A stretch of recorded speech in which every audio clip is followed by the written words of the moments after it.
Pendant des années, Mariama a attendu, elle a attendu qu'un ventre rond vienne remplir le vide de ses bras.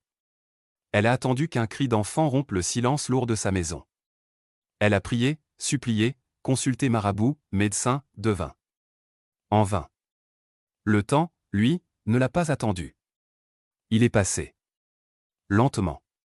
Cruellement, puis un soir, son mari a prononcé des mots qui ont détruit son monde. « Tu es stérile. Tu ne sers plus à rien ici », aucune larme n'est sortie ce jour-là. Juste un froid glacial dans son dos. Il lui a tendu un sac. Et la porte, Mariama est partie. Sans bruit. Sans cri. Juste avec ce vide au fond du ventre, et ce poids dans le cœur que seule une femme rejetée peut comprendre, elle a erré.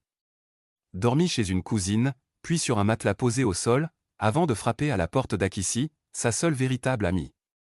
Akissi l'a prise dans ses bras. Longtemps. Sans parler. Puis elle l'a installée chez elle. Préparé une bassine d'eau chaude, une infusion, et lui a dit « Je ne suis pas médecin. Mais j'ai foi en les plantes.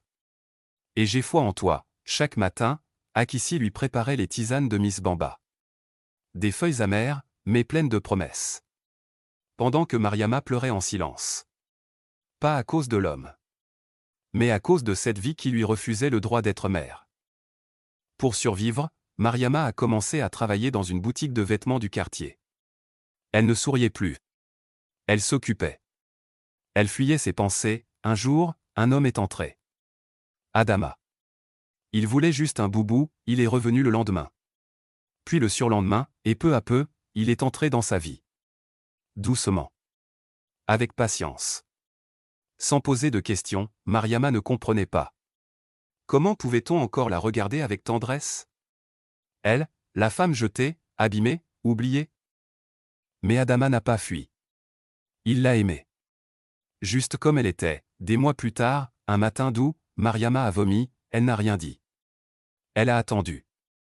Puis elle a fait un test. 2 barres, 2 petites barres qui ont fait s'écrouler des années de souffrance, elle s'est mise à genoux. Elle a crié.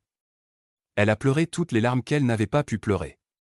Puis elle a couru dans les bras d'Akissi, le cœur en feu. Aujourd'hui, Mariama tient dans ses bras une petite fille nommée Aïssata.